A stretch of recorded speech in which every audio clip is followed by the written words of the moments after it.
I want to welcome my guest, who is the head of agri-food investing at Temasek in Singapore, Anuj Maheshwari. Thanks for being with me. Thanks, Elizabeth, for having me today. We all know that the global food supply system is shifting. That we know. We have no choice. It's happening. But these kind of interesting partnerships, what do you see coming out of that? No, absolutely. Look, I think it's fascinating. When we started this journey, we spoke to all the big boys, the names, some of the names you talked about, other names. There was such a amount of skepticism.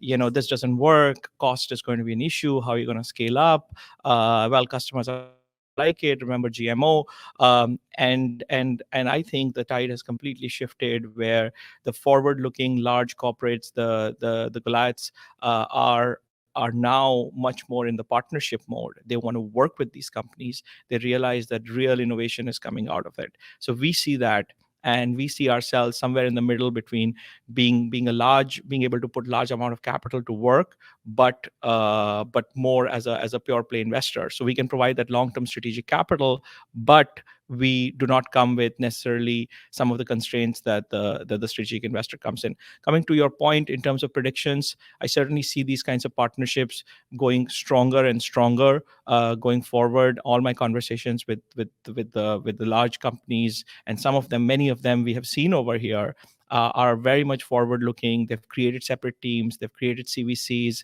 I got to know some of the investment dollars that they have made, and I was completely taken back, Elizabeth. These are not small amounts that these companies are putting in. So they're putting some serious capital behind some of these startups, and that's only going to increase, hopefully.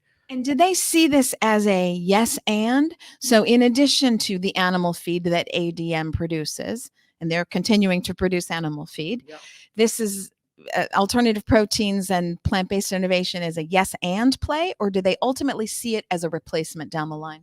Look, it's an interesting question because I don't think any of us knows that. We can have our views about where it is going to go, but the reality is that as we it's like as we are trying to make the food system more efficient, we also have to continue to feed the world. So it's like you have to drive a car at 60 miles an hour, and you still have to turn it and make it better. You don't have the luxury to stop it, fix the car, and then start it. I mean, we just can't do that. We have a growing amount of people to for. So I think there is a balance in terms of how much disruption happens. The efficiencies are going to be there. So I think large companies, whether it's the Cargills or the ADMs or the Olams of the world, play a very important role in providing food, in a efficient way, in a reasonably efficient way, at a low cost way to people around the world. I think but many of these companies know that digital biotech, plant based is a force to reckon with. Whether it's going to be 10%, 30%, or we're going to eliminate animal agriculture completely is too early to predict.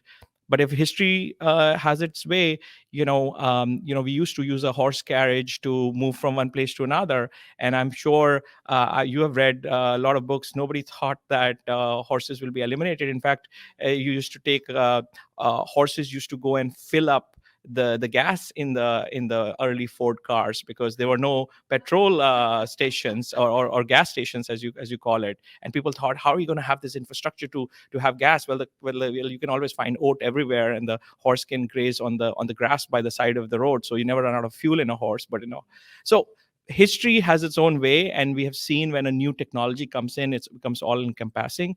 But I think it's too early to predict, and I would imagine that these companies are really looking at it as a new area of focus, rather than it's going to eliminate the existing system completely.